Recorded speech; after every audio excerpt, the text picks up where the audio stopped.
Hello students, welcome to talking textbooks leaving no child behind. मैं अक्षय मानव लेके आया हूँ आपके लिए teaching from Kota to India live. जी हाँ, जहाँ हम आपको 6 to 8 के ओलंपियाड्स के साथ साथ NTSC, NSCGS और PRMO की तैयारी करवाते हैं। इसी के साथ साथ आपको 6 to 10 के स्कूल एग्जामिनेशन की प्रिपरेशन भी बिल्कुल हम यहीं पर ही करवा देते हैं, ताकि आप अपने दोनों एग्जामिनेशन के अंदर बहुत अच्छा परफॉर्म कर सके। और यहाँ हमारी एक्सपर्ट टीम इसी काम में लगी हुई है। आई होप आप लोग भी घर बैठ के बहुत अच्छे से तैयारी कर रहे हैं। प्रॉपर नोट्स लेना, लेक्चर्स लेना, उन्हें रिवाइज करना, टेस्ट देना। टेस्ट आप दे सकते हैं हमारी वेबसाइट पर talkingtextbooks.in पर आपको जाना होगा और वहाँ पर रजिस्टर करके आप हमसे जुड़ सकते हैं। ठीक है, और टेस्ट के लिए आप अप्लाई कर सकते हैं। लेकिन उससे पहले आपको क्या करना होगा, यहाँ टेलीग्राम पर हमें ज्वाइन करना है। ठीक है, अगर आप हमारा सैम्पल मटेरियल देखना चाहते हैं तो क्या करिए, टेलीग्राम पर जाइए, आप डाउनलोड कीजिए और वहां पर जाकर के अपनी रेलेवेंट क्लास के ग्रुप लिंक्स को ज्वाइन कर लीजिए। For class 10 the group link is TTB010। जैसे ही आप इस ग्रुप लिंक को ज्वाइन अप करते हैं, आप वहां से हमारा DPP और सैम्पल मटेरियल एक्सेस कर पाएंगे बड़ी आसानी से। ठीक है, अब आपको अगर टेस्ट देने हैं तो आप क्या कर सकते हैं, टेस्ट सीरीज ज्वाइन कर सकते हैं हमारी वेबसाइट पर जाकर के, लेकिन उसके लिए आपको सब्सक्रिप्शन लेना होता है। ठीक है, वो आपको कैसे मिलेगा, जैसे ही आप हमारी वेबसाइट पर जाएंगे, स्टडी मटेरियल ऑप्शन में आपको यहाँ पर चूज करना है foundation and olympiad for class 10, जिसके अंदर आपको कुछ इस तरीके से पैकेजेस देखने को मिलेंगे। अगर आपको सिर्फ और सिर्फ यहाँ पर टेस्ट ज्वाइन करने हैं, टेस्ट सीरीज ज्वाइन करनी है, यानी क्वेश्चंस की ही प्रैक्टिस करनी है, ठीक है, तो आप जा सकते हैं यहाँ पर लोअर पैकेज के लिए, जो कि है ये वाला। ओके, अगर आपको चाहिए full comprehensive study material, sample material आपने देखा, आपको पसंद आया और आपको कॉम्प्रिहेंसिव स्टडी मटेरियल चाहिए, यानी सभी सब्जेक्ट्स का, और उसमें सारे चैप्टर हो, पूरी डिटेल में सब कुछ हो, ठीक है, तो वो भी आपको यहाँ पर मिलेगा बहुत अच्छे से। किसके अंदर, दूसरे वाले पैकेज के अंदर, यानी हायर पैकेज के अंदर। और इसमें और भी चीज़ें हैं, जैसे कि bye-weekly quizzes, recorded live classes, ठीक है, हमारा पर्सनल इंटरेक्शन होगा। ओके, और आप अपनी डाउट्स वगैरह सब कुछ यहाँ पर पूछ सकते हैं। ठीक है, तो दोनों में से जो भी आपको अच्छा लग रहा है उसे आप चूज कर सकते हैं और बाय नाउ पे क्लिक करके यहाँ पे आप उसे बाय कर सकते हैं बड़ी आसानी से। लेकिन अगर आपको इनकी प्राइस मनी ज़्यादा लग रही है तो आप बहुत आराम से यहाँ पर डिस्काउंट कूपन भी अप्लाई कर सकते हैं। ओके, अगर आप मुझे पसंद करते हैं तो यहाँ पे अप्लाई कीजिए AM लाइव। ठीक है, AM लाइव अप्लाई करने के बाद आपको यहाँ पर 30% का डिस्काउंट बड़ी आसानी से मिलने वाला है। ठीक है, और उसके बाद आप यहाँ पर थ्रू क्रेडिट, डेबिट और through net banking join up कर सकते हैं। ठीक है, इसे बाय कर सकते हैं। And if you have any doubt, question, query regarding subscription, regarding Telegram, regarding anything, regarding us, ठीक है, तो आप उस चीज को पूछ सकते हैं यहाँ इन नंबर्स पे कॉल करके। ठीक है, नंबर नोट कर लीजिए फटाफट से, 9549041111। ठीक है, फटाफट से नंबर नोट किया आपने।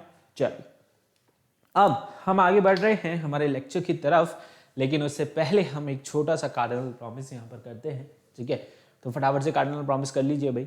I promise to listen to the complete lecture and make proper notes of it so that I can become smart student. ठीक है, ताकि आप क्या बन सके, यहाँ पे स्मार्ट स्टूडेंट बन सके। ठीक है, कर लिया है कार्डिनल प्रॉमिस। चलिए, आज जैसा कि आपको पता है, हम यहाँ पर न्यूक्लियर केमिस्ट्री का रिवीजन करने वाले। ठीक है, लेक्चर को हमने जो है यहाँ पर पूरे चैप्टर को 5 लेक्चर्स के अंदर कवर अप कर लिया है। L6 में आज हम इसका रिवीजन करेंगे और रिवीजन में देखेंगे हमने पूरे चैप्टर के अंदर क्या क्या चीज़ें पढ़ी है, यानी कि एक बार पूरा हम यहाँ पर एक साथ जो है रिकॉल करने वाले हैं। ओके, चलिए स्टार्ट करते हैं। तो ये सारी चीज़ें आपने यहाँ पर प्रीवियस लेक्चर्स के अंदर पढ़ी थी। रेडियो एक्टिविटी क्या होती है, rate of radio activity, okay, radio active decay क्या होता है, हाफ लाइफ पीरियड क्या होता है, टाइप्स ऑफ न्यूक्लियर रिएक्शन कौन सी होती हैं, और ये तो आपने ताज़ा पढ़ा ही था, है ना, अपने प्रीवियस लेक्चर के अंदर की एप्लीकेशंस क्या हैं रेडियो आइसोटोप्स की। ठीक है, तो चलिए देखिए, न्यूक्लियर केमिस्ट्री क्या है। यहाँ पर बेसिकली हम बात करेंगे किसके बारे में, एक मिनट में पेन ले लूँ। ओके, तो हम बेसिकली यहाँ पर बात करेंगे किसके बारे में, न्यूक्लियर स्ट्रक्चर के बारे में, जिसके अंदर क्या होते हैं, न्यूक्लियर स्ट्रक्चर में नंबर ऑफ प्रोटॉन्स और न्यूट्रॉन्स की मेनली हम बात करेंगे, न्यूक्लियस की हम यहां पर बात करेंगे। ठीक है, पूरा चैप्टर किस पे बेस्ड है? सिर्फ और सिर्फ न्यूक्लियस पे ही बेस्ड है। ठीक है, नाउ यहां पर न्यूक्लियस जो है it remains what unchange during the chemical reaction. Chemical reaction में ये टेक पार्ट नहीं करता। कौन? न्यूक्लियस। न्यूक्लियस का कोई रोल ही नहीं है किसके अंदर? केमिकल रिएक्शन में। केमिकल रिएक्शन में कौन टेक पार्ट करता है? लास्ट लेक्चर में हमने पढ़ा था इलेक्ट्रॉन, है ना। इलेक्ट्रॉन यहाँ पर गेन और लॉस होते हैं, उससे यहाँ पर कंपाउंड फॉर्म होते हैं। ठीक है, और या फिर शेयर होते हैं, उससे कंपाउंड फॉर्म होते हैं, उससे केमिकल रिएक्शन होती है, उससे फर्दर यहाँ पर कंपाउंड्स बनते हैं। ठीक है, बट न्यूक्लियर रिएक्शन में ऐसा नहीं होता। न्यूक्लियर रिएक्शन में क्या चेंज होते हैं? यहाँ पर प्रोटॉन और न्यूट्रॉन चेंज होते हैं। ठीक है, तो nuclear chemistry provide the basis for, में बहुत सारी चीजों में काम आती है आपकी न्यूक्लियर केमिस्ट्री। ठीक है, for the diagnosis of disease. ठीक है, एग्रीकल्चर के अंदर, इंडस्ट्रीज के अंदर। ठीक है, बहुत बहुत बहुत सारे इसके यूज हैं। ठीक है, तो ये भी हमने पढ़ा था लास्ट लेक्चर में एप्लीकेशंस के अंदर। ओके, नाउ अब जैसा कि आपको पता है एटम के अंदर 3 फंडामेंटल पार्टिकल होते हैं। कौन? यहां पर होते हैं प्रोटॉन, इलेक्ट्रॉन एंड न्यूट्रॉन। ठीक है, atom consist of 3 fundamental particle. Atom अपने आप में जो है एक पार्टिकल है, लेकिन वो भी फर्दर सब डिवाइडेड है यहाँ पर सब एटॉमिक पार्टिकल्स के अंदर। ओके, जिन्हें हम फंडामेंटल पार्टिकल्स भी बोलते हैं। क्या? Electron, proton and neutron. ठीक है, अब यहां पर प्रोटॉन और न्यूट्रॉन प्रेजेंट रहते हैं किसके अंदर? न्यूक्लियस के अंदर। हम सबको पता है। ठीक है, पता है कि नहीं पता? पता है ना। नाउ, और इलेक्ट्रॉन प्रेजेंट रहते हैं किसके अंदर? एक्स्ट्रा न्यूक्लियर रीजन के अंदर। ठीक है, ये न्यूक्लियस है, यहां पर इसके चारों तरफ क्या रिवॉल्व करते रहते हैं? आपके इलेक्ट्रॉन रिवॉल्व करते हैं। कौन? इलेक्ट्रॉन। ठीक है, और ये न्यूक्लियस के अंदर प्रेजेंट रहते हैं कौन? आपके प्रोटॉन और न्यूट्रॉन। ठीक है, तो ये it all consist of what? ये सारा क्या है? एटम। अब ये जो रिवॉल्व कर रहे हैं, अभी रुक गया। ठीक है, तो वो क्या थे आपके? That is your electron. Okay, और ये क्या है? न्यूक्लियस है, इसके अंदर प्रेजेंट रहते हैं कौन? न्यूट्रॉन और प्रोटॉन। ठीक है, now the changes occur in the nucleus, okay, which are a source of tremendous energy are called nuclear reaction. अब कुछ चेंजेस होते हैं किसके अंदर? न्यूक्लियस के अंदर, जिसकी वजह से यहाँ पर क्या आते हैं? बहुत जो है tremendous amount of energy release होती है। ठीक है, उसे हम क्या बोलते हैं? न्यूक्लियर रिएक्शन बोलते हैं। क्या बोलते हैं? Nuclear reaction. और यहाँ पर न्यूक्लियर केमिस्ट्री क्या है? एक ब्रांच ऑफ केमिस्ट्री है which deals with the atomic nucleus and the nuclear changes. उसे हम बोलते हैं क्या? Nuclear chemistry. क्या बोलते हैं? Nuclear chemistry, a branch of science which deals with the atomic nucleus and nuclear structure, nuclear reactions। ठीक है, उस ब्रांच को, ओके, उस साइंस को हम बेसिकली क्या बोलते हैं? Nuclear chemistry. ठीक है, समझ आया? न्यूक्लियस टर्म सबसे पहले दिया था किसने? रदरफोर्ड ने, एंड उन्होंने बताया था कि ये सेंट्रल में जो है प्रेजेंट रहता है, एटम के सेंटर में प्रेजेंट रहता है कौन? न्यूक्लियस, और इसके अंदर कौन रहते हैं? प्रोटॉन और न्यूट्रॉन रहते हैं। ठीक है, यहां पर उन्होंने एक्सप्रेशन भी दिया था, okay, that are N is equals to A की पावर व्हाट? यहां पर आर नॉट ए पावर 1/3। ठीक है, जो कि ए यहां पर क्या है? ये एक्सप्रेशन यहां पर उन्होंने दिया।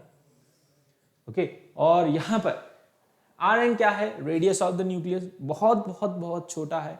ठीक है, एटम ही हमारा जो है यहां पर पहले से ही बहुत ही छोटा पार्टिकल है। ठीक है, और उसके अंदर प्रेजेंट है कौन? न्यूक्लियस। सपोज ये रूम एक आपका क्या है? एटम समझें इसे। ठीक है, तो पिन और a point of your pen is consider as nucleus. तो न्यूक्लियस का साइज इतना छोटा है एज कंपेयर टू एटम। तो एटम आप इमेजिन कर सकते होंगे, है ना, देखा नहीं अभी तक किसी ने। ओके, और मतलब बहुत ही पावरफुल न्यूक्लियस चाहिए, माइक्रोस्कोप चाहिए होते हैं उसके लिए। ठीक है, to see what? To see atom, है ना। एटम की कुछ पिक्चर निकली है, वो भी एक एटम की नहीं निकली, बस हम इमेजिन ही कर सकते हैं उसे। ठीक है, और कोई एक पर्टिकुलर एटम की पिक्चर हमारे पास नहीं है, है ना। बस हमने जो है इमेजिनरी पिक्चर्स यहाँ पर बना रखी हैं, ठीक है। इस तरीके से थ्योरीज हैं हमारी साइंस में जिसके अकॉर्डिंग हमने यहाँ पर उसे पिक्चराइज किया हुआ है, ठीक है। तो यहाँ पर एक्सप्रेशन क्या है, यहाँ पर रेडियस ऑफ द न्यूक्लियस क्या होता है is equals to R naught, जो कि है यहाँ पर Rutherford constant, and A that is your mass number, और इसके बाद 1/3, ठीक है। ये सिंपल एक्सप्रेशन है जो आपको क्या करना है, याद रखना है, ठीक है। आगे बढ़े, चलिए टाइप्स ऑफ न्यूक्लियस, यहाँ पर न्यूक्लियस के कुछ टाइप्स हैं, ठीक है। Depending upon okay on the basis of Z and N की वैल्यू यहाँ पर वेरी करती है, ठीक है। जैसे कि उससे निकल के आते हैं सबसे पहले आपके पास आइसोटोप्स। आइसोटोप्स में क्या होता है, यहाँ पर एटॉमिक नंबर जो है वो क्या रहता है, सेम रहता है, बट मास नंबर जो कि यहाँ पर सुपरस्क्रिप्ट में लिखा रहता है वो क्या रहता है, डिफरेंट रहता है। आइसोटोप्स में यहाँ पर atomic number is same but mass number is different, ठीक है। तो उन्हें हम क्या बोलते हैं, आइसोटोप्स बोलते हैं। क्या बोलते हैं, आइसोटोप्स। जैसे कि आप देख सकते हैं हाइड्रोजन के यहाँ पर 3 आइसोटोप हैं, protium, deuterium and tritium, okay.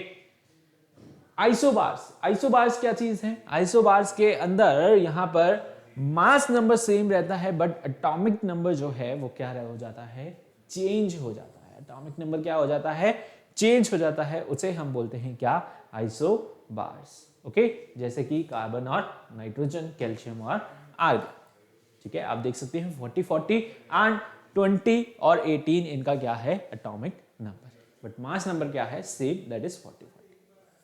Isotones, isotones क्या होते हैं, आइसोटोन्स ऐसे एटम्स होते हैं जिनके अंदर क्या होता है, different elements, okay, different elements होते हैं बट उनके अंदर यहां पर they contain same number of neutron. इनके अंदर न्यूट्रॉन क्या रहते हैं, सेम रहते हैं, ठीक है। यहां पर डिफरेंस है, जब आप निकालेंगे तो दोनों के अंदर दो दो क्या है, न्यूट्रॉन है। न्यूट्रॉन निकालने का फॉर्मूला आपको पता है, ठीक है। एन निकालना हो तो हम क्या करते हैं, यहाँ पर ए माइनस जेड, ए क्या होता है आपका मास नंबर और जेड क्या होता है, एटॉमिक नंबर। तो mass number minus atomic number आप करेंगे तो आपको नंबर ऑफ न्यूट्रॉन यहाँ पर देखने को मिल जाएंगे, ठीक है। तो दोनों के अंदर क्या है, दो न्यूट्रॉन प्रेजेंट है, सेम नंबर ऑफ न्यूट्रॉन जिसके अंदर प्रेजेंट रहते हैं उन्हें हम क्या बोलते हैं, आइसोटोन्स बोलते हैं। क्या बोलते हैं, आइसोटोन्स। आइसोडाइफर्स है यहाँ पर atom having the same difference of neutron and proton, neutron proton का रेशो है ना, या फिर उनका डिफरेंस यहाँ पर क्या निकल के आए, सेम निकल के आए, तो उन्हें हम क्या बोलेंगे यहाँ पर, आइसोडाइफर्स, ठीक है। दोनों के अंदर क्या रहते हैं, 54, जो दोनों का प्रोटॉन और न्यूट्रॉन का रेशो है वो कितना है, सेम है, दैट इज 54, है ना। 2-3 बार हमने इसको लेक्चर के टाइम पे देखा था तो अब हमें ये याद हो गया है। Isosters, molecule having same number of atoms and same number of electron are called isosters। यहाँ पर क्या है, इनके अंदर same number of atoms present हैं, दोनों के अंदर 3-3 एटम्स प्रेजेंट हैं, एक कार्बन, 2 ऑक्सीजन, 2 नाइट्रोजन, 1 ऑक्सीजन, ठीक है। तो उन्हें हम क्या बोलेंगे, आइसोस्टर्स बोलेंगे। क्या बोलेंगे, आइसोस्टर्स, ठीक है। चलिए टाइप्स ऑफ न्यूक्लियस के अंदर पढ़ रहे हैं on the basis of Z and N, है ना, हमने अभी देखा। और यहां पर on the basis of stability, अब स्टेबिलिटी के बेसिस पे कैसे हम जो है न्यूक्लियस को क्लासिफाई करते हैं, देखिए यहां पर एक होते हैं स्टेबल और एक होते हैं अनस्टेबल। स्टेबल के अंदर क्या होता है, प्रोटॉन और न्यूट्रॉन जो है वो चेंज नहीं होते विद टाइम, है ना। टाइम के साथ साथ यहाँ पर प्रोटॉन और न्यूट्रॉन के अंदर कोई चेंज नहीं आता है, उन्हें हम बोलते हैं यहाँ पर क्या, स्टेबल न्यूक्लियर, ओके। और एक होते हैं यहाँ पे क्या, अनस्टेबल, जिनके अंदर प्रोटॉन और न्यूट्रॉन के अंदर क्या आते हैं, चेंजेस आते हैं विद टाइम, है ना। टाइम के साथ साथ इनके अंदर क्या आते हैं, चेंजेस आपको देखने को मिलते हैं, ठीक है। तो those nuclei which are permanent with their proton and neutron content, ठीक है, and it remain unchanged forever, ठीक है। तो उसे हम क्या बोलते हैं यहाँ पर, we call them what, stable nuclei। क्या बोलते हैं, stable nuclei, ओके।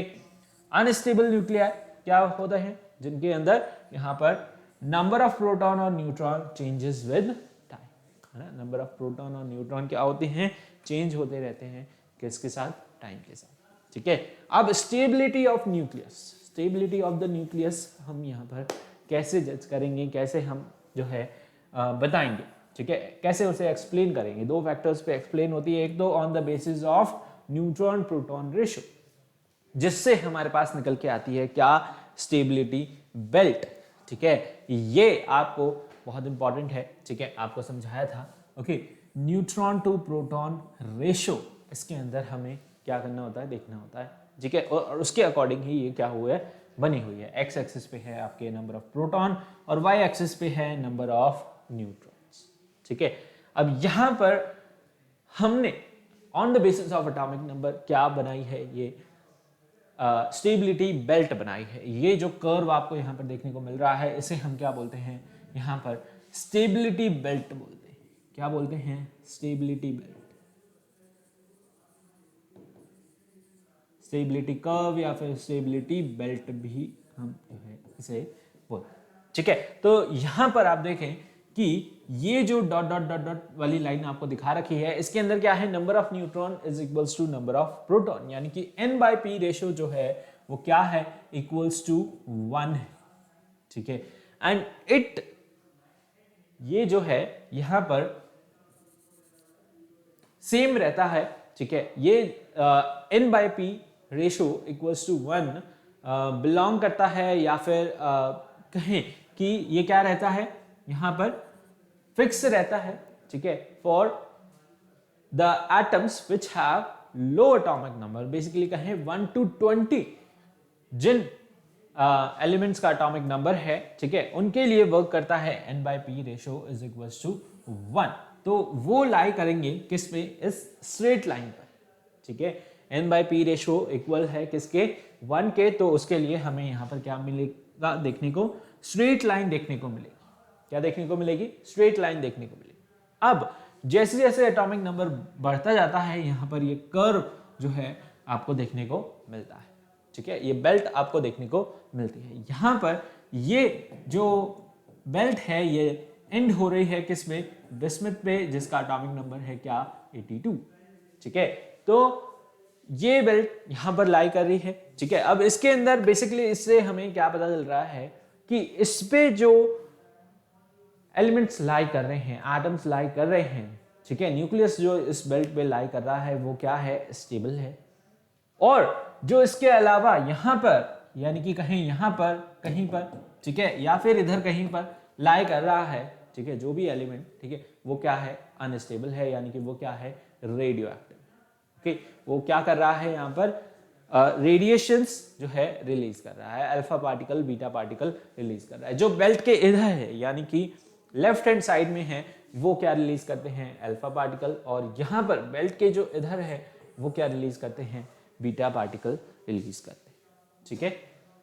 अब यहां पर देखें the atomic number, okay, the nucleus with atomic number 83 outside the belt of stability, ठीक है, यानी कि 82 तक है। 83 से जो कम कम है सारे वो लाई करते हैं किसके ऊपर, बेल्ट के ऊपर। बाकी 83 के बाद वाले दे लाई व्हाट, यहां पर outside the belt of stability, वो लाई करते हैं कहां पर, outside the belt of stability. They undergo what, alpha emission, and emission of alpha decreases both the number of proton and neutron, thereby increase in n/p ratio। जैसे जैसे वो alpha particle यहाँ पर क्या करते हैं, रिलीज करते हैं, अल्फा पार्टिकल में कमी आने लगती है, जिसकी वजह से number of proton thereby increases, और इसके अंदर n/p रेशियो जो है वो क्या हो जाता है, बढ़ जाता है, ठीक है। Decreases, alpha particle decreases both the number of proton and neutron, okay, also decreases, ठीक है, and thereby increase in n/p ratio. n/p ratio के अंदर क्या देखने को मिलता है, हमें इंक्रीज देखने को मिलता है, ठीक है। फॉर लाइटर पार्टिकल के लिए z इक्वल्स टू n होगा, यानी कि n/p रेशियो क्या होगा, इक्वल्स टू 1 होगा। The nuclear will be stable for nucleus z, what, z यहां पर for z less than, okay, यहां पर क्या है, इट इज ग्रेटर देन 20, ठीक है, z क्या है, ग्रेटर देन 20। स्टेबिलिटी कंडीशन क्या रहेगी, 20 तक तो ये कंडीशन लाई होगी n/p इज इक्वल्स टू 1, और 20 से ज्यादा जैसे ही हम बढ़ेंगे ऊपर, ठीक है, तो यहां पर जो कंडीशन लाई होगी वो क्या होगी, 1.6 जो n/p रेशो का यहाँ पर आपको देखने को मिलेगा, n/p रेशो क्या हो जाएगा, n/p रेशो हो जाएगा it will be greater than 1 and less than equals to 1.6, less than equals to what, 1.6, okay. Unstable nuclei emitted radiation, ठीक है, एंड टू अचीव स्टेबिलिटी, यहाँ पर अनस्टेबल जो न्यूक्लियाई होते हैं वो क्या करते हैं, यहाँ पर रेडिएशंस रिलीज करते हैं, अल्फा बीटा पार्टिकल रिलीज करते हैं और स्टेबिलिटी गेन करने की कोशिश करते हैं। इस फिनोमिना को हम बोलते हैं, इस प्रॉपर्टी को हम बोलते हैं क्या, रेडियो एक्टिविटी, यानी कि पार्टिकल्स जब बेसिकली एटम्स जब क्या करते हैं यहाँ पर अल्फा बीटा पार्टिकल यानी रेडिएशन रिलीज करते हैं और स्टेबिलिटी गेन करना चाहते हैं उनके न्यूक्लियाई, ठीक है, तो उस फिनोमिना को, उस प्रॉपर्टी को हम बोलते हैं क्या, रेडियो एक्टिविटी। क्या बोलते हैं, रेडियो एक्टिविटी, ठीक है। सेकंड है on the basis of even odd nature and the number of proton and neutron, ठीक है। ये क्या बोल रहा है, the number of stable nuclei is maximum when z and n are even, ठीक है, z और n अगर इवन है तो यहां पर आपको मैक्सिमम स्टेबिलिटी देखने को मिलेगी, ठीक है। और यहां पर about 60% of the nuclei have both z and n even, ठीक है। यहां पर क्या है हमारे पास, 60% जो स्टेबल न्यूक्लियाई है उनके बोथ z और n दोनों क्या हैं, इवन है। And second point is the number of stable nuclei in which either z is odd और about 1/3 of those where both are even, ठीक है। तो कुछ यहाँ पर बाकी ऐसे हैं जिनके z और n क्या है, ऑड है, ठीक है। मैजिक नंबर क्या होता है कि भाई जो यहाँ पर एटम्स क्या होना चाहते हैं, स्टेबल होना चाहते हैं, तो अगर उनका यहाँ पर प्रोटॉन एंड न्यूट्रॉन जो है अचीव करें, ठीक है, न्यूक्लियर प्रोटॉन इतने हो, ठीक है, और यहाँ पर न्यूट्रॉन इतने हो कॉरस्पॉन्डिंग टू क्लोज शेल, तो वो क्या होंगे, यहाँ पर स्टेबल होंगे। बेसिकली ये कॉन्फ़िगरेशन है किसका, यहाँ पर कुछ आपको ये सारी नोबल गैसेस हैं, ठीक है। तो जैसे केमिकल रिएक्शन में होता है ना, एटम्स स्टेबल होना चाहते हैं, उन्हें नोबल गैस बनना है, ठीक है, तो वो क्या अचीव करेंगे, ये वाला कॉन्फ़िगरेशन अचीव करना चाहेंगे। ऐसे ही यहाँ पर न्यूक्लियर रिएक्शन में होता है कि जिन्हें स्टेबल होना है वो कॉन्फ़िगरेशन अचीव करना चाहेंगे, बेसिकली यहाँ पर न्यूट्रॉन प्रोटॉन जो रेशियो है वो अचीव करना चाहेंगे, तो वो क्या करेंगे, इन नंबर्स के आसपास या फिर इन नंबर्स को अचीव करते हैं तो वो क्या कहलाए जाएंगे, स्टेबल कहलाए जाएंगे, ठीक है। नेक्स्ट है हमारे पास क्या, रेडियो एक्टिविटी। क्या होती है, the process in which nuclei of a certain element undergo spontaneous disintegration without excitation by any external mean. आपको यहाँ पर बेसिकली रेडियो एक्टिविटी क्या है, एक प्रोसेस है जिसके अंदर हमने कोई एक्सटर्नल फोर्स नहीं लगाई, ठीक है, उसी के अंदर क्या हुआ, डिसइंटीग्रेशन हुआ, डिके हुआ, ठीक है, विदाउट एनी एक्सटर्नल फोर्स और एक्सटर्नल मीन्स, ठीक है, without excitation of any external means, और वो किस में जाता है, इट अंडरगो स्पॉन्टेनियस डिसइंटीग्रेशन के अंदर, तो उसे हम क्या बोलते हैं, रेडियो एक्टिविटी बोलते हैं, ठीक है। All heavy element from bismuth, bismuth से सारे उसके बाद जो भी एलिमेंट आते हैं जैसे कि यूरेनियम तक, ठीक है, सारे हैवी एलिमेंट्स यहाँ पर क्या है, रेडियो एक्टिव है, ठीक है। एंड लाइटर एलिमेंट्स है, ठीक है, उनके कुछ आइसोटोप्स भी यहाँ पर क्या है, रेडियो एक्टिव है, जैसे कि carbon 14, okay. And all those substance which have the tendency to emit these radiation are termed as radioactive material, ठीक है। सारे ही मटेरियल जो इस तरीके की रेडिएशंस क्या करते हैं, रिलीज करते हैं, उन्हें हम बोलते हैं क्या, radio active material, okay. Radio activity is a nuclear phenomena and kind of intensity of the radiation emitted by the radioactive substance absolutely the same whether the element present in such or in any of its compound, ठीक है। element like uranium, thorium, polonium, ठीक है, radium, they are radioactive in nature, ये सभी क्या हैं, radioactive हैं nature, okay. History, यहाँ पर हेनरी बैकरेल, इन्होंने एक एक्सपेरिमेंट किया था, उसके इन्होंने यहाँ पर ये रेडियो एक्टिविटी को बेसिकली क्या किया था, डिस्कवर किया था। इन्होंने क्या लिया था, यहाँ पर अपनी ड्रॉअर के अंदर इन्होंने क्या कर दिया था, एक क्रिस्टल लेफ्ट कर दिया था, ठीक है, और किसका यहाँ पर पोटेशियम यूराइल सल्फेट और यूरेनियम का सैंपल क्रिस्टल इन्होंने रख दिया था अपनी ड्रॉर के अंदर, ठीक है। उसके साथ इन्होंने यहाँ पर फोटोग्राफिक प्लेट्स को रैप कर रखा था किसके अंदर, ब्लैक पेपर के अंदर। अब यहाँ पर जब उन्होंने कुछ टाइम के बाद देखा तो photographic plate had been formed with the exposure of some invisible radiation from uranium. Uranium से कुछ रेडिएशन निकली और वो उन्हें उस फोटोग्राफिक प्लेट के ऊपर देखने को मिली। He called this mysterious property of the ore as radioactivity. उन्होंने इसे नाम दिया क्या, रेडियो एक्टिविटी। रेडियो एक्टिविटी का मतलब होता है रे एमिटिंग एक्टिविटी, ठीक है। रेस क्या कर रही हैं, एमिट हो रही हैं, निकल रही हैं। Same experiment like similar way में यहाँ पर मैरी क्यूरी, ठीक है, इन्होंने भी यूरेनियम को छोड़ करके यहाँ पर कुछ दो अपने हस्बैंड के साथ यहाँ पर इन्होंने पोलोनियम और रेडियम डिस्कवर किए कि ये भी क्या है यहाँ पर रेडियो एक्टिव मटीरियल। क्या है, radioactive material. Okay, now the nature and the artificial radio activity, ठीक है, नेचुरल है यहाँ पर या फिर आर्टिफिशियल है। किस तरीके से हो रही है, दोनों तरीके से हो सकती है। If a substance emit radiation, ठीक है, तो इटसेल्फ, तो उसे हम क्या बोलते हैं यहाँ पर नेचुरल रेडियो एक्टिविटी बोलते हैं। But if a substance does not possess radioactivity and start emitting radiation on exposure to the rays from the natural radioactive substance, तो हम उसे क्या बोलेंगे यहाँ पर induced और artificial radioactivity। यानी कि हम उसके पास क्या कर रहे हैं, उस मटेरियल के पास यहाँ पर रेडियो एक्टिव सब्सटेंस रख रहे हैं जिसकी रेडिएशन की वजह से उसके अंदर भी रेडिएशन आ जाती है, ठीक है। तो उसे हम बोलते हैं यहाँ पर क्या, आर्टिफिशियल रेडियो एक्टिविटी। क्या बोलते हैं, आर्टिफिशियल रेडियो एक्टिविटी। जैसे कि एल्यूमिनियम पे आप बम्बार्डेड करें क्या, अल्फा पार्टिकल, तो यहाँ पर आपको आइसोटोप देखने को मिलेगा किसका,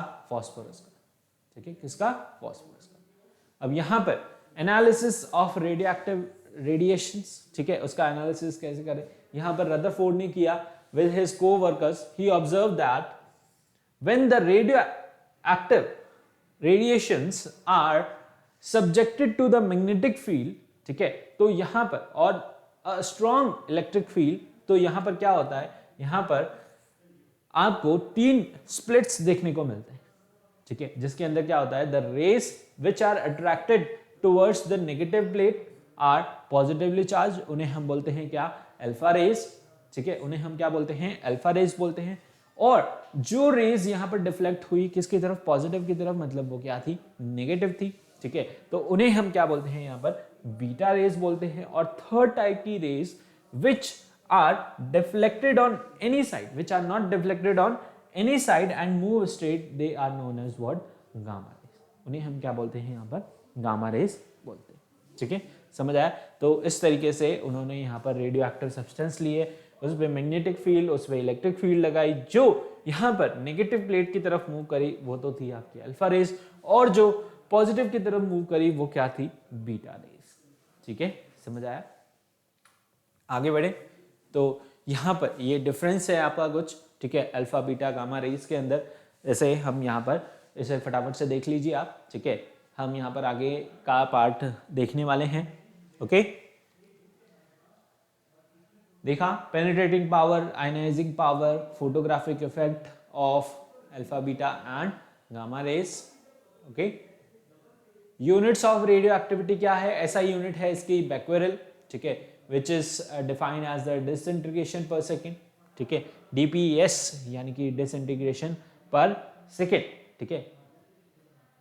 अब है यहाँ पर group displacement loss. Group displacement loss यहाँ पर दिए किसने, सोडी, फैजान और रसल ने मिलके, ठीक है। अब इन्होंने यहाँ पर क्या किया, द एलिमेंट, इन्होंने बताया कि the element which emitting the alpha beta particle, ठीक है, alpha and beta particle is called what, the parent element, उसे हम क्या बोलेंगे यहाँ पर, parent element बोलेंगे, and the new element form is called daughter element। यानी कि अल्फा बीटा पार्टिकल एमिट करने पर वो क्या होता है, न्यू एलिमेंट फॉर्म होता है वहां पर, ठीक है, न्यू आइसोटोप फॉर्म होता है।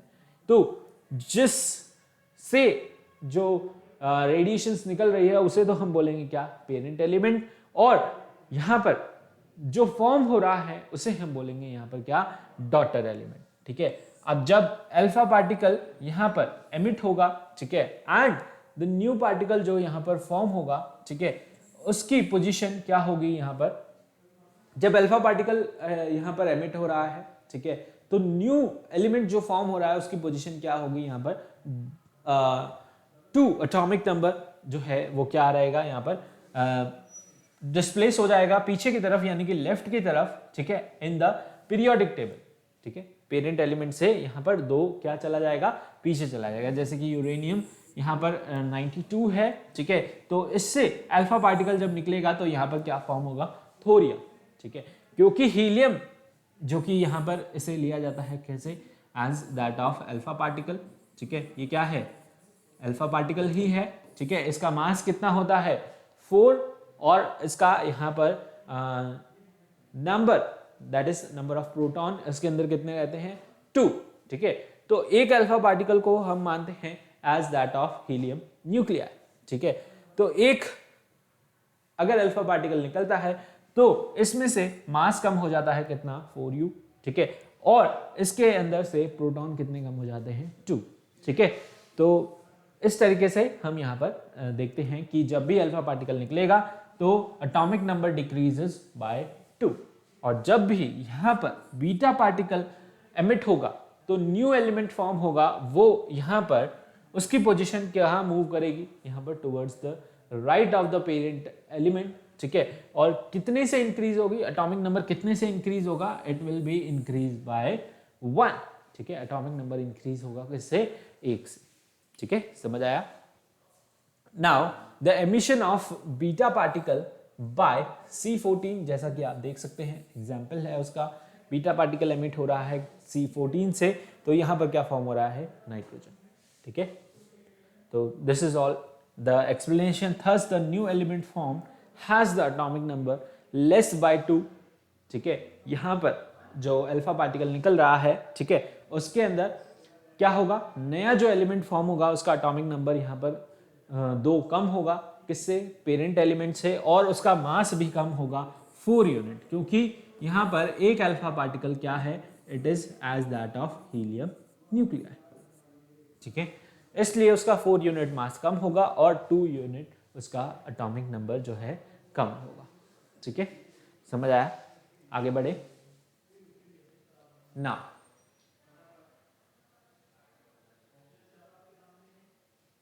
The rate of radio active decay, हम यहां पर इसे देख लेते हैं फटाफट से।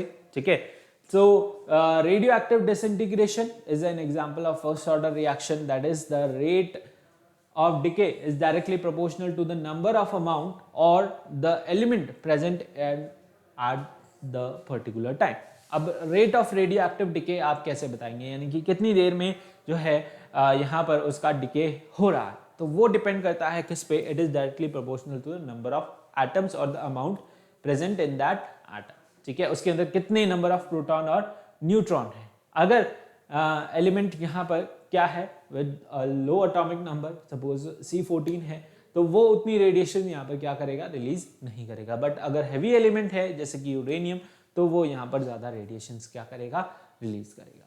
ठीक है, तो डिपेंड करता है न्यूट्रॉन टू प्रोटॉन रेशियो क्या है, ठीक है, उसके अंदर अमाउंट कितना है, उस पर डिपेंड करेगा। और यहाँ पर उससे हमने जो है यहाँ पर ये एक्सप्रेशन निकाला है।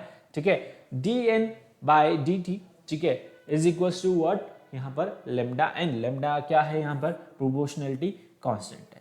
ठीक है, तो यहाँ पर लेमडा की वैल्यू निकाल रखी है। Lambda is also known as decay और डिसइंटीग्रेशन और रेडियो एक्टिव कांस्टेंट।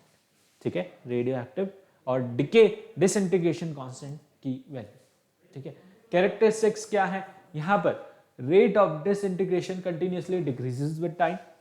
डिसइंटीग्रेशन जो है कंटिन्यूअसली क्या होएगा, कम कम होता रहेगा। ठीक है, पहले क्या था, हैवी था, उसने एक अल्फा पार्टिकल निकाला, उसकी यहाँ पर वैल्यू जो है कम रह गई, यानी कि मास उसके अंदर और कम रह गया।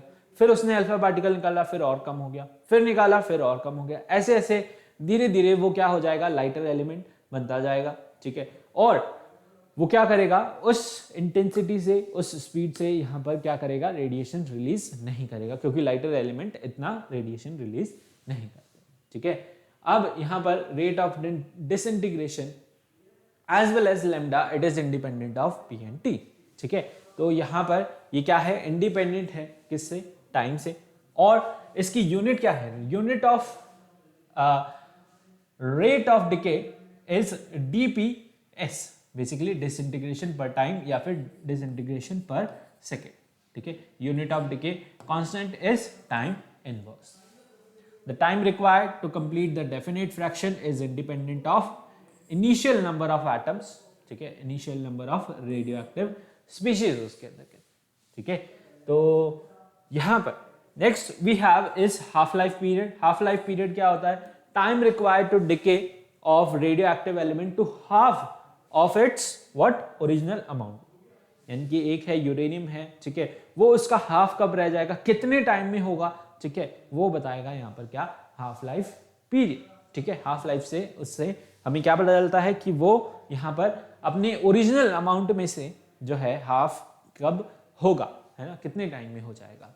सो यहाँ पर it is denoted by T half, ठीक है, एंड बेसिकली ये सब्सक्रिप्ट के अंदर आता है इस तरीके से, ठीक है, यहाँ पर, है ना, ये एक्सप्रेशन यहाँ पर करेक्ट है, और ये इसकी टी हाफ की क्या है, वैल्यू है। Each radio active element has the characteristic half life, सभी एलिमेंट का यहाँ पर रेडियो एक्टिव एलिमेंट का जो है हाफ लाइफ पीरियड होता है, ठीक है, and half life period of an element is constant, ठीक है। यहाँ पर इससे निकालते हैं, lambda is constant and it is known as your disintegration decay और रेडियो एक्टिव कांस्टेंट, ठीक है, समझ आया।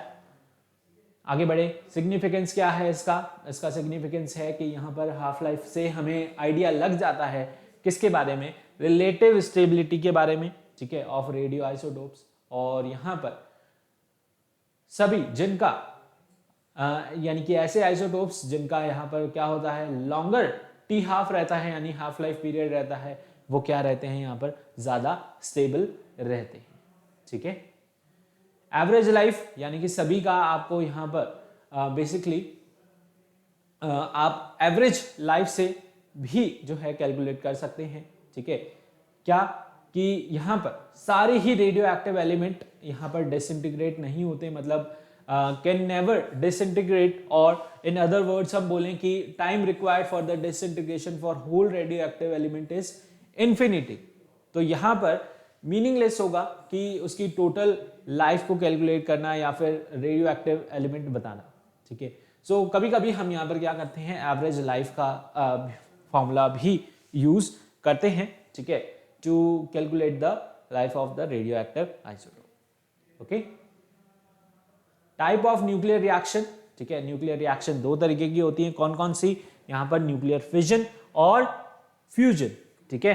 फिजन के अंदर क्या होता है, यहाँ पर फिजन के अंदर आपको बताएं कि यहाँ पर एक हैवी एलिमेंट है, उस पर हम क्या करते हैं, एक न्यूट्रॉन जो है बम्बार्ड करते हैं, और उससे वो यहाँ पर स्प्लिट अप होता है किसके अंदर, दो लाइटर न्यूक्लियस के अंदर, with the release of what 3 neutrons, ठीक है। दो लाइटर न्यूक्लियस जैसे कि क्रिप्टन और बेरियम यहाँ पर क्या होंगे, स्प्लिट अप होंगे, ठीक है, और 3 न्यूट्रॉन यहाँ पर निकलेंगे किससे, जब आप एक न्यूट्रॉन क्या करेंगे, बम्बार्ड करेंगे किसके ऊपर, यूरेनियम के ऊपर, that is called nuclear fission. उसे हम क्या बोलते हैं, यहाँ पर न्यूक्लियर फिजन बोलते हैं। The energy which is going to release, okay, during this fission is its value is 261.75, okay, mega electron volt. ट्रेमेंडस amount of energy जो है यहाँ पर रिलीज होने वाली है। अब यहाँ पर चेन रिएक्शन क्या होती है, जब भी सपोज आपने कोई पीस लिया, कोई प्लेट लिया, कोई शीट ली, ठीक है,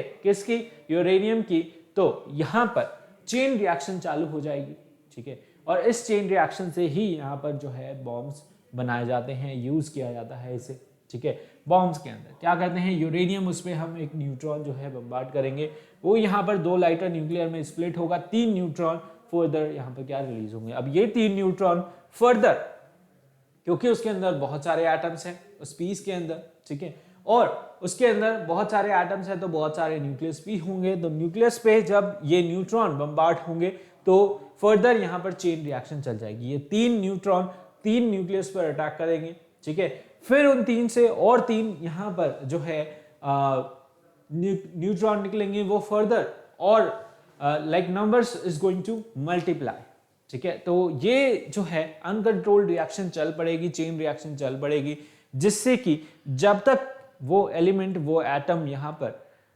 डिके नहीं हो जाता, बेसिकली वो डिके तो नहीं होगा, वो क्या होगा, एक्सप्लोड होगा, ठीक है। यहाँ पर क्या होगा, एक्सप्लोजन आपको देखने को मिलेगा और वो एक्सप्लोड होगा और उससे यहाँ पर बेसिकली क्या होगा, नुकसान ही नुकसान होगा। बेसिकली एटम बॉम्ब्स बनाने के लिए ये रिएक्शन वहाँ पर यूज की जाती है, ठीक है।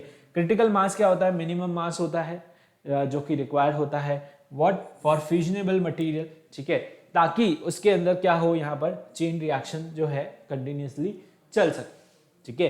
तो यहाँ पर जब भी कोई न्यूट्रॉन हिट करेगा किसको, न्यूक्लियस को, तो यहाँ पर आपको लॉस इन मास देखने को मिलेगा, ठीक है, मास डिफेक्ट देखने को मिलेगा, ठीक है। और वो किस में कन्वर्ट हो जाएगा, एनर्जी के अंदर, ठीक है। अगर मास यहाँ पर कम है, मतलब मिनिमम मास जितना रिक्वायर होगा उतना जरूरी है यहाँ पर किसके लिए, न्यूक्लियर फिजन करवाने के लिए। अगर मास कम है तो यहाँ पर उसे सब क्रिटिकल मास बोला जाता है, अगर मास रिक्वायर्ड से ज्यादा है तो उसे सुपर क्रिटिकल मास बोला जाता है। और critical mass is the minimum mass which is required, okay, which the feasible material, okay, which must have so that one neutron can be released in every fission reaction, okay.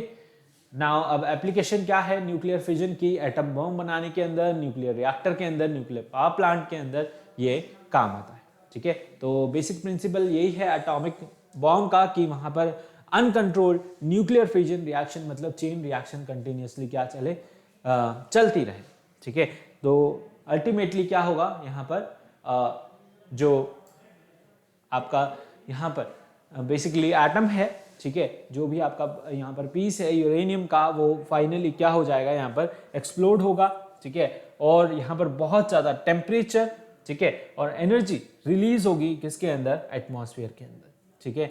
Finally वो क्या हो जाएगा, explode हो जाएगा and release a large amount of energy, ठीक है। जब chain reaction चलेगी, चेन रिएक्शन में वो फाइनली क्या हो जाएगा, यहाँ पर एक्सप्लोड हो जाएगा। ऐसा ही हुआ था कहाँ पर, हिरोशिमा नागासाकी के अंदर, जब वहाँ पर एटम बॉम्ब जो है छोड़ा गया, ठीक है, और उससे सब कुछ वहाँ पर क्या हो गया, खत्म हो गया। क्या किया था, यूरेनियम लिया गया था वहाँ पर during the second world war, ठीक है, ड्रॉप किया था, और नागासाकी में प्लूटोनियम, ठीक है, इंडिया के अंदर भी टेस्ट किया गया था, तो वहाँ पर भी जो है प्लूटोनियम को लिया गया, ठीक है, पोखरण राजस्थान के अंदर टेस्ट।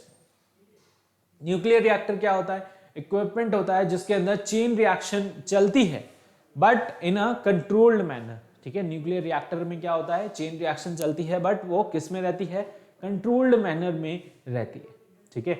और यहाँ पर अब उससे जो एनर्जी रिलीज होती है, ठीक है, उसे हम यहाँ पर कंस्ट्रक्टिव पर्पसेस के अंदर, जैसे कि जनरेशन ऑफ इलेक्ट्रिसिटी, है ना, स्टीम बनाने में, टरबाइन चलाने में, बहुत सारी चीज़ों में उसे हम क्या करते हैं, यहाँ पर यूज लेते हैं। न्यूक्लियर रिएक्टर, इसके अंदर बेसिकली क्या करते हैं हम, जो हमने क्या करा, न्यूक्लियर फिजन रिएक्शन करवाई, ठीक है, वो वहाँ पर दो न्यूक्लियाई स्प्लिट अप हुए और 3 न्यूट्रॉन निकले।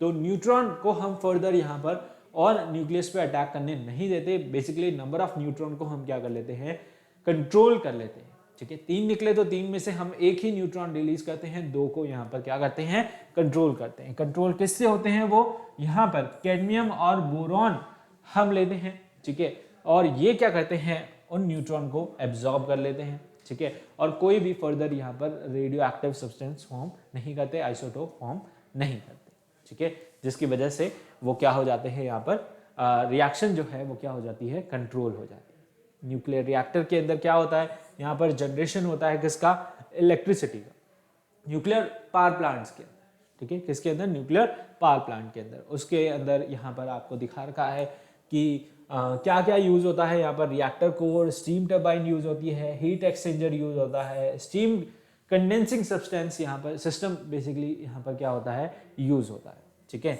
अब यहाँ पर कुछ पार्ट्स आपको दे रखे हैं, जैसे कि फ्यूल रॉड यहाँ पर यूज करते हैं, मॉडरेटर यूज करते हैं, कूलेंट यूज करते हैं, शील्ड यूज करते हैं, किसके अंदर, यहाँ पर न्यूक्लियर पावर प्लांट के अंदर, न्यूक्लियर रिएक्टर के अंदर, ठीक है।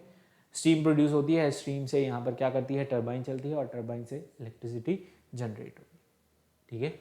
न्यूक्लियर फ्यूजन रिएक्शन, फ्यूजन के अंदर क्या होता है, फ्यूजन के अंदर यहाँ पे हम लेते हैं क्या, यहाँ पर हम एक बेसिकली 2 लाइटर न्यूक्लियस लेते हैं, ठीक है। फ्यूजन में तो क्या होता है, हम एक हैवी न्यूक्लियस लेते हैं, ठीक है, उस पर न्यूट्रॉन बम्बार्ड करते हैं और वो स्प्लिट अप होता है। फ्यूजन के अंदर हम क्या करते हैं, 2 लाइटर न्यूक्लियर लेते हैं, ठीक है। अब वो क्या होंगे, यहाँ पर न्यूक्लियर रिएक्शन की वजह से बेसिकली न्यूक्लियर फोर्स यहाँ पर लगेगा, जिससे कि वो दोनों क्या होंगे, जुड़ेंगे और एक हैवी न्यूक्लियस फॉर्म करेंगे, ठीक है। ये होता है किसके अंदर, न्यूक्लियर फ्यूजन के अंदर। A nuclear reaction in which 2 lighter nuclear fused okay together to form a heavier nucleus, उसे हम बोलते हैं क्या, न्यूक्लियर फ्यूजन। अब फ्यूजन रिएक्शन जो है बहुत डिफिकल्ट होती है आकर करवाना, क्योंकि इसके लिए बहुत हाई टेम्परेचर चाहिए होता है 2 लाइटर न्यूक्लियस को यहाँ पर क्या करने के लिए, जोड़ने के लिए, ठीक है। क्योंकि दोनों के अंदर क्या है, पॉजिटिव चार्ज है, ठीक है। वो दोनों क्या करेंगे, एक दूसरे को रिपेल करेंगे, क्योंकि उनके अंदर क्या है, प्रोटॉन प्रेजेंट है, ठीक है। तो उसके लिए हमें बहुत हाई टेम्परेचर चाहिए होता है to overcome this repulsive force. और यहाँ पर न्यूक्लियर फ्यूजन को हम यहाँ पर थर्मोन्यूक्लियर रिएक्शन भी बोलते हैं, ठीक है, क्योंकि यहाँ पर फ्यूजन के अंदर बहुत जो है एक्सोथर्मिक रिएक्शन है, बहुत हाई अमाउंट ऑफ टेम्परेचर जो है क्या होता है, रिलीज होता है, और लॉस ऑफ मास भी हमें यहाँ पर देखने को मिलता है। Heavy nucleus is formed from 2 lighter nuclear. एक हैवी न्यूक्लियस यहाँ पर क्या होता है, फॉर्म होता है किससे, 2 लाइटर न्यूक्लियर से। Hydrogen bomb is based on what, nuclear fusion, जिसके अंदर एनर्जी रिलीज होती है enormous amount, it is about 1000 times what that of the atomic number। atomic number से क्या होती है ये, atomic bomb, okay, what, atomic bomb से 1000 times ज्यादा एनर्जी रिलीज होती है किसके अंदर, एक हाइड्रोजन बॉम्ब के अंदर, ठीक है। It is believe that high temperature of stars including the sun is due to what, fusion reaction. किसकी वजह से, यहाँ पर फ्यूजन की वजह से ही जो है हाई टेम्परेचर रहता है किसका, स्टार्स का, इंक्लूडिंग व्हाट, इंक्लूडिंग सन, ठीक है। एप्लीकेशन है किसकी, न्यूक्लियर फ्यूजन की, दैट इज हाइड्रोजन बॉम्ब बनाने के अंदर काम आता है। और सन के अंदर भी कंटिन्यूअसली क्या हो रही है, न्यूक्लियर फ्यूजन रिएक्शन चल रही है, ठीक है। यहाँ पर कुछ डिफरेंस है किसका, nuclear fusion and nuclear fusion का, ठीक है। इसे एक बार फटाफट से देख ले आप। न्यूक्लियर फ्यूजन होती है हैवी न्यूक्लियस के अंदर और न्यूक्लियर फ्यूजन होती है लाइटर न्यूक्लियस के अंदर। यहाँ पर न्यूक्लियस स्प्लिट अप हो जाता है किसके अंदर, 2 लाइटर न्यूक्लियाई के अंदर। यहाँ पर 2 लाइटर न्यूक्लियाई मिलकर एक हैवी न्यूक्लियस बनाते हैं, ठीक है। ये ऑर्डिनरी टेम्परेचर पे अकर हो जाती है, बट इसके लिए हाई टेम्परेचर रिक्वायर है। एनर्जी यहाँ पर ज़्यादा रिलीज होती है, एनर्जी यहाँ पे कम रिलीज होती है। ये क्या है, कंट्रोल्ड मैनर में चलता है, ये यहाँ पर अनकंट्रोल्ड वे में चलता है, ठीक है। और इसके अंदर यहाँ पर प्रोडक्ट जो फॉर्म होते हैं, ठीक है, वो क्या होते हैं, अनस्टेबल होते हैं और रेडियो एक्टिव होते हैं। यहाँ पर प्रोडक्ट जो फॉर्म हुआ वो क्या हुआ, यहाँ पर नॉन रेडियो एक्टिव होता है, ठीक है। एंड ये होता है न्यूट्रॉन की हेल्प से और ये होता है यहाँ पर प्रोटॉन की हेल्प से, ठीक है। Next difference is about the nuclear reaction, chemical reaction, ठीक है। It involves what, conversion of nuclear into another nuclear, ठीक है। और ये है यहाँ पर रीअरेंजमेंट ऑफ एटम, ठीक है, क्या, केमिकल रिएक्शन, ठीक है। इसमें न्यूक्लियस इन्वॉल्व होता है, इसमें इलेक्ट्रॉन इन्वॉल्व होते हैं। इसके अंदर ट्रेमेंडस अमाउंट ऑफ एनर्जी रिलीज होती है। यहाँ पर एनर्जी रिलीज भी होती है, एब्जॉर्ब भी होती है, क्या, स्मॉल अमाउंट की, ठीक है। इंडिपेंडेंट है एक्सटर्नल फैक्टर्स पे, ये डिपेंड करता है एक्सटर्नल फैक्टर जैसे कि टेम्परेचर, प्रेशर, कैटलिस्ट। इसके अंदर बॉन्ड ब्रेकिंग, बॉन्ड फॉर्मिंग का कोई रोल नहीं है, क्योंकि न्यूक्लियस के अंदर हो रहा है। यहाँ पर पूरी केमिकल रिएक्शन होती है किससे, बॉन्ड ब्रेकिंग और बॉन्ड फॉर्मेशन से। ये इरिवर्सिबल है, ये इरिवर्सिबल और रिवर्सिबल दोनों है, ठीक है। अब बात कर रहे हैं एप्लीकेशंस की, कि आइसोटोप्स कहाँ यूज आते हैं। मेडिसिन के अंदर यूज आते हैं for the treatment of cancer, blood, thyroid, ठीक है, ट्यूमर्स, बहुत सारी जगहों पर जो है रेडियो आइसोटोप्स काम आ रहे हैं। एग्रीकल्चर पर्पसेस के अंदर फर्टिलाइजर्स बनाने के अंदर काम आते हैं, ठीक है। इंडस्ट्रीज के अंदर यहाँ पर मेटल्स की, मटेरियल्स की थिकनेस चेक करने के लिए रेडियो आइसोटोप्स यूज आते हैं, ठीक है। जियोलॉजिकल डेटिंग में काम आते हैं जब हमें क्या करना हो, एज पता करनी हो किसी भी मटेरियल की, कोई भी मिनरल, रॉक, ठीक है, प्लांट्स हो गए, डेड प्लांट्स, डेड एनिमल्स, उसके लिए हम यहाँ पर कार्बन डेटिंग यूज करते हैं, ठीक है। अब यहाँ पर डेटिंग से हमें मिनरल्स और प्लांट्स की इनकी क्या पता चल जाती है, एज पता कर लेती है, ठीक है। अब C14 जो है यहाँ पर क्या है, एनवायरनमेंट के अंदर है, जो कि मिक्स हो जाता है किसके साथ, कार्बन डाइऑक्साइड के साथ, ठीक है। कार्बन डाइऑक्साइड यहाँ पर फोटोसिंथेसिस के थ्रू प्लांट्स में चली जाती है, ठीक है, और उसके साथ साथ यहाँ पर C14 भी जो है प्लांट्स के अंदर आ जाता है, ठीक है। अब प्लांट्स, एयर, सॉइल के अंदर मिक्स होने पर ये हमारी फूड चेन के अंदर भी आ जाता है और ये अफेक्ट करता है हम ह्यूमंस को, ठीक है। तो ऐसे फर्दर यहाँ पर C14 की जो है चेन चलती रहती है। हजार्ड रेडिएशन से रिलीज हो रहे हैं, कहाँ से, इंडस्ट्रीज से कंटिन्यूसली वो क्या कर रहे हैं, यहाँ पर रेडिएशन से रिलीज कर रहे हैं और एटमॉस्फेयर में पोल्यूशन कॉज कर रहे हैं, जिससे कि यहाँ पर जेनेटिक डिजीज, पैथोलॉजिकल डैमेजेस भी हो सकते हैं, ठीक है। पोल्यूशन की वजह से जो है यहाँ पर क्या हो रहा है, ये हमारे पूरे सिस्टम के अंदर मिल चुका है। वाटर ले लें, एयर ले लें, सॉइल ले लें, ठीक है। अब ये पोल्यूशन जो है हमारे लिए क्या है, प्रेजेंट और फ्यूचर जनरेशन दोनों के लिए क्या है, हार्मफुल है, ठीक है।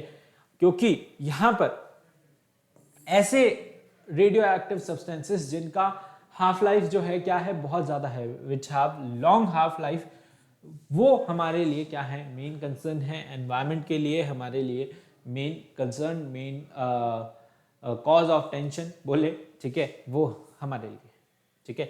जैसे कि material including strontium, barium, iodine, ठीक है, ये क्या है, यहाँ पर रेडियो एक्टिव मटीरियल है जो कि कंटिन्यूसली यूज आ रहे हैं हमारी डेली लाइफ के अंदर, ओके। तो अब हम क्या करें, यहाँ पर इसे कंट्रोल कैसे कर सकते हैं, यहाँ पर manufacturing of what, nuclear weapons, उन्हें क्या करें, स्टॉप करें, ठीक है। न्यूक्लियर टेस्ट को या फिर फर्दर डेवलपमेंट इन सबको स्टॉप करें, है ना। Ocean dumping of radio active और न्यूक्लियर वेस्ट को भी हम क्या करें, स्टॉप करें, एंड प्रॉपर हैंडलिंग करें किसकी, रेडियो एक्टिव आइसोटोप की, जब भी हम उन्हें क्या कर रहे हैं, यहाँ पर यूज कर रहे हैं किसके अंदर, वेरियस फील्ड्स के अंदर, ठीक है। समझ आया? So this was all about the revision of nuclear chemistry, ठीक है। पूरी न्यूक्लियर केमिस्ट्री का हमने यहाँ पर फटाफट से रिवीजन कर लिया, देख लिया हमने क्या क्या इसके अंदर पढ़ा था, ठीक है। सो आई होप आप लोगों को जो है समझ आया होगा चैप्टर, ठीक है। चैप्टर यहाँ पे फिनिश हो चुका है, एंड अब आपको क्या करना है, चैनल को सब्सक्राइब करना है, बेल आइकन को प्रेस करना है to get the timely notification, okay. और शेयर करें अपने फ्रेंड्स के साथ, लाइक करें वीडियो को, और थैंक यू फॉर वॉचिंग। इसी तरीके से बने रहिए और see you guys in the next lecture. Till then take care, bye bye, have a nice